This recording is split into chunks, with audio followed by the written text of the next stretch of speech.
মৰমৰ দশম শ্ৰেণীৰ ছাত্ৰ ছাত্ৰীসকল, তোমালোকক মই অধ্যায় 4 আৰম্ভ কৰিছিলোঁ কাৰ্বন আৰু তাৰ যৌগ এই অধ্যায়টোৰ। আগৰ ক্লাছত মই সহযোজী বান্ধনিৰ বিষয়ে আলোচনা কৰিছিলোঁ। আজি তাৰ পিছৰখিনিলৈ আমি আগবাঢ়িম। এতিয়া সহযোজী যৌগ। আমি সহযোজী বান্ধনি পালোঁ। সহযোজী বান্ধনিৰে কিছুমান যৌগৰ সৃষ্টি হ'ব আৰু সহযোজী বান্ধনিৰ দ্বাৰা সৃষ্টি হোৱা এই যৌগবোৰকে কোৱা হয় সহযোগী যৌগ।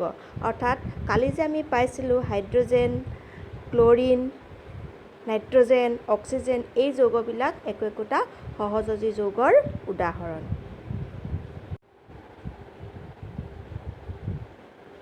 এতিয়া সহযোগী যৌগৰ ধৰ্মৰ বিষয়ে চোৱা।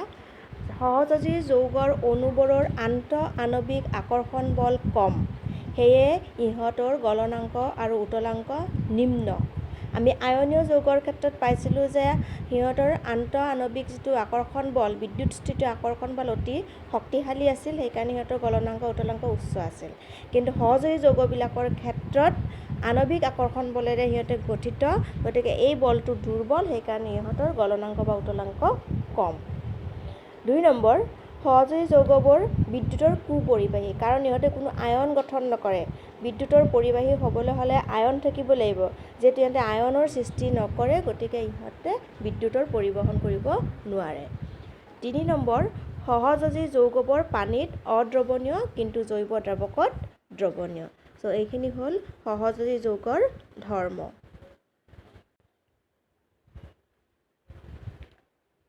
এতিয়া আমি আমাৰ অধ্যায়টোৰ মূল বিষয়বস্তু কাৰ্বনলৈ আহিছোঁ। চোৱা, কাৰ্বন আমাৰ 6 নম্বৰ মৌলটো হৈছে কাৰ্বন, ইয়াৰ চিহ্ন হ'ল C। যিহেতু ইয়াৰ পাৰমাণৱিক সংখ্যা 6, তাৰমানে ইয়াত প্ৰটন কেইটা আছে 6, আৰু পৰমাণু এটাত প্ৰটন আৰু ইলেক্ট্ৰনৰ সংখ্যা যিহেতু সমান, গতিকে ইয়াত ইলেক্ট্ৰন আছে কেইটা 6টা। এতিয়া যিটো তাত প্ৰটন 6টা আছে বা ইলেক্ট্ৰন যিটো তাত 6টা আছে, গতিকে ইলেক্ট্ৰনীয় বিন্যাসটো কি হ'ব? বৰবেৰী নিয়মমতে 2, 4। অৰ্থাৎ প্ৰথম খোলত 2টা ইলেক্ট্ৰন আৰু তাৰ পিছৰ খোলত 4টা ইলেক্ট্ৰন থাকিব। তোমালোকে এই বিষয়ে জানাই।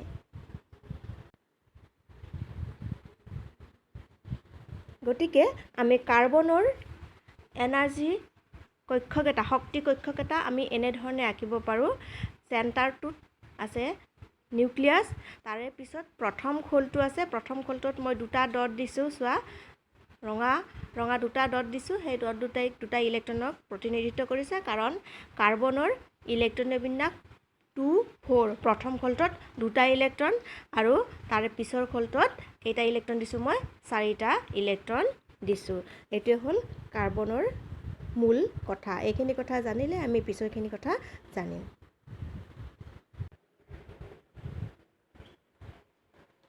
এতিয়া চোৱা, কাৰ্বনে সদায় সহযোজী বান্ধনি গঠন কৰে। ই আয়নীয় বান্ধনি গঠন নকৰে, সহযোজী বান্ধনি গঠন কৰে। আৰু কাৰ্বনে সহচতুৰ্য্যতা দেখুৱায়। ইয়াত সহচতুৰ্য্যতা শব্দটোৰ অৰ্থ হ'ল সহ মানে সহযোজী বান্ধনি, চতুৰ মানে 4 আৰু যোজ্যতা হ'ল যোজ্যতা। অৰ্থাৎ কাৰ্বনৰ সহযোজী 4 যোজ্যতা দেখুৱায়, মানে সহযোজ্যতা তাৰ 4। এই কথাখিনিৰ আমি ব্যাখ্যা এনেদৰে দিব পাৰোঁ। চোৱা, যে কাৰ্বনৰ ইলেক্ট্ৰনীয় বিন্যাস 2, 4। অৰ্থাৎ কাৰ্বনৰ বহীখলত কেইটা ইলেক্ট্ৰন আছে? 4টা ইলেক্ট্ৰন আছে।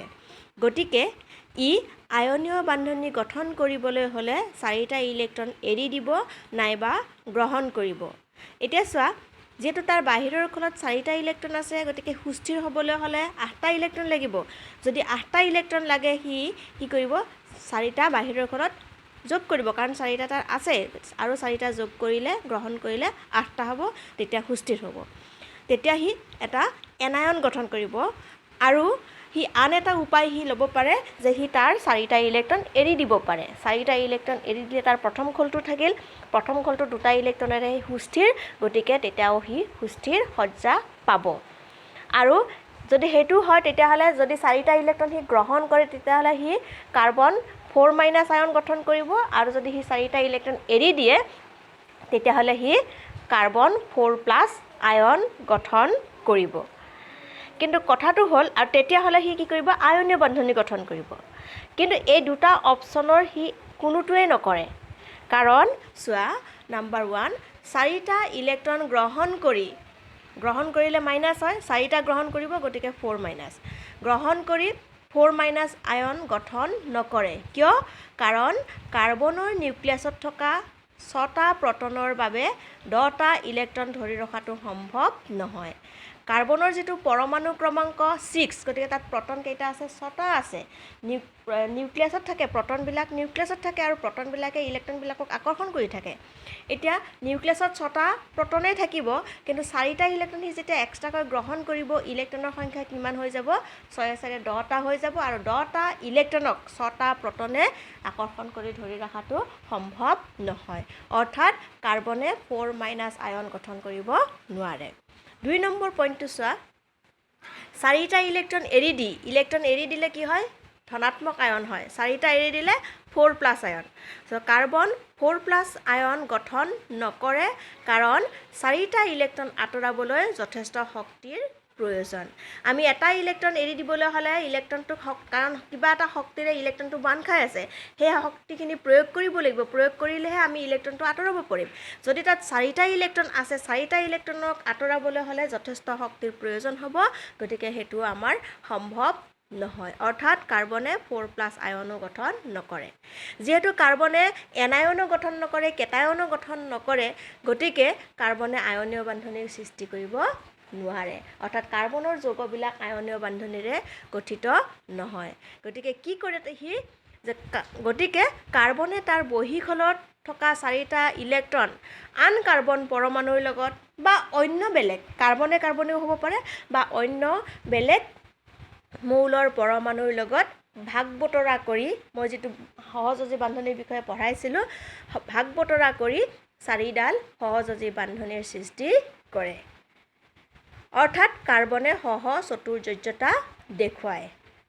যোজ্যতাটো হ'ল কি যে সি সুস্থিৰ হ'বলৈ আয়নীয় বান্ধনিৰ ক্ষেত্ৰত ইলেক্ট্ৰন গ্ৰহণ কৰিব বা ইলেক্ট্ৰন এৰি দিব আৰু সহযোজী বান্ধনিৰ ক্ষেত্ৰত ভাগ বতৰা কৰিব।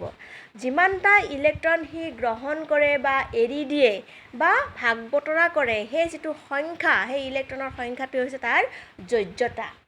আৰু যদি ভাগ বতৰা কৰে তেতিয়াহ'লে সেইটো কোৱা হয় সহযোজ্যতা, আৰু যদি এৰি দিয়ে বা গ্ৰহণ কৰে তেতিয়াহ'লে সেইটো কোৱা হয় আয়নীয় যোজ্যতা। কাৰ্বনৰ ক্ষেত্ৰত সহযোজ্যতা, আৰু কাৰ্বনে সুস্থিৰ হয় 4যোৰ ইলেক্ট্ৰন মানে তাৰ নিজৰ 4টা ইলেক্ট্ৰন অইন মৌলৰ লগত ভাগ বতৰা কৰি, গতিকে কাৰ্বনৰ সহচতুৰ্য্যতা দেখুৱায়। কাৰ্বনে সহচতুৰ্য্যতা দেখুৱায়।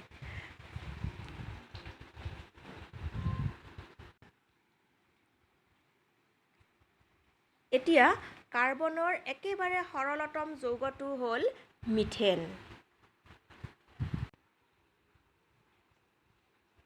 এইটো হ'ল মিথেনৰ গঠন।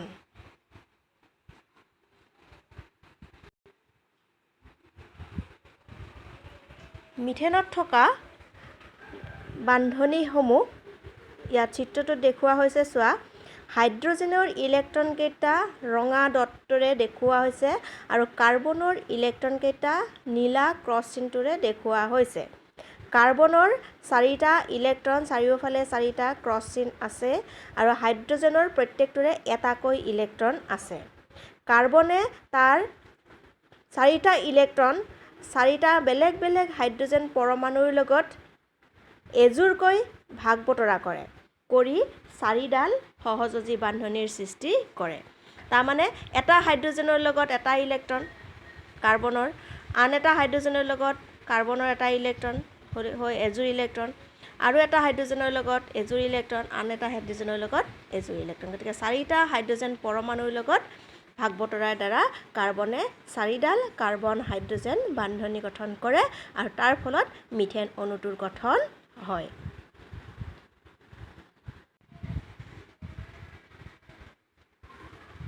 অৰ্থাৎ আমি মিথেন অণুটোৰ গঠন এনেদৰে দেখুৱাব পাৰোঁ।